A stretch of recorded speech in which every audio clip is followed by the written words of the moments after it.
ವೈದ್ಯೋ ನಾರಾಯಣೋ ಹರಿಹಿ ಎನ್ನುವ ಮಾತಿದೆ. ಈ ಮಾತಿಗೆ ಅಕ್ಷರಶಃ ಅರ್ಥ ಕಲ್ಪಿಸಿದವರು ಡಾಕ್ಟರ್ BS ಶ್ರೀನಾಥ್.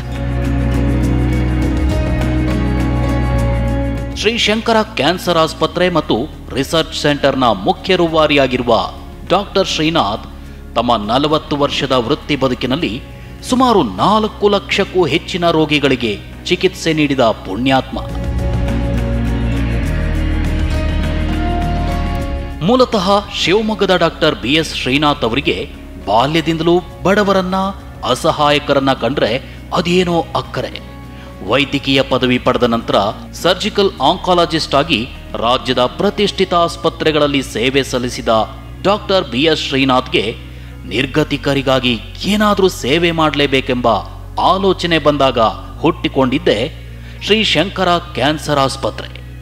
ಇವರ ಈ ಸೇವಾ ಕೈಂಕರ್ಯಕ್ಕೆ ಜಾಗ ಕೊಟ್ಟು ನೀರೆರೆದಿದ್ದು ಶೃಂಗೇರಿ ಜಗದ್ಗುರುಗಳು. ಸದ್ಯ ಶ್ರೀ ಶಂಕರ ಕ್ಯಾನ್ಸರ್ ಆಸ್ಪತ್ರೆಯನ್ನ ಸಮರ್ಥವಾಗಿ ಮುನ್ನಡೆಸುತ್ತಿರುವ ಡಾಕ್ಟರ್ BS ಶ್ರೀನಾಥ್ ಕ್ಯಾನ್ಸರ್ ರೋಗಿಗಳಿಗೆ ಹೊಸ ಬದುಕು ಕೊಟ್ಟ ಧನ್ವಂತರಿ ಅನಿಸಿಕೊಂಡಿದ್ದಾರೆ. ಇದೀಗ ಒಡಿಶಾದ ಭುವನೇಶ್ವರದಲ್ಲೂ 770 ಹಾಸಿಗೆಗಳ ಸುಸಜ್ಜಿತ ಕ್ಯಾನ್ಸರ್ ಆಸ್ಪತ್ರೆ ಆರಂಭಿಸಿದ್ದಾರೆ. ಶ್ರೀ ಶಂಕರ ಕ್ಯಾನ್ಸರ್ ಆಸ್ಪತ್ರೆ ಮತ್ತು ಸಂಶೋಧನಾ ಕೇಂದ್ರದಲ್ಲಿ ಹಿರಿಯ ಸಲಹೆಗಾರರಾಗಿ ಮತ್ತು ಶ್ರೀ ಶಂಕರ ಕ್ಯಾನ್ಸರ್ ಫೌಂಡೇಶನ್ನ ಮ್ಯಾನೇಜಿಂಗ್ ಟ್ರಸ್ಟಿಯಾಗಿಯೂ ಕೆಲಸ ನಿರ್ವಹಿಸ್ತಾ ತಮ್ಮ ವೈದ್ಯ ವೃತ್ತಿ ಮೂಲಕ ನಾಡಿಗೆ ಸೇವೆ ಸಲ್ಲಿಸುತ್ತಿರುವ ಡಾಕ್ಟರ್ BS ಶ್ರೀನಾಥ್ 2024ನೇ ಸಾಲಿನ TV9 ನವನಕ್ಷತ್ರ ಸನ್ಮಾನಕ್ಕೆ ಭಾಜನರಾಗಿದ್ದಾರೆ.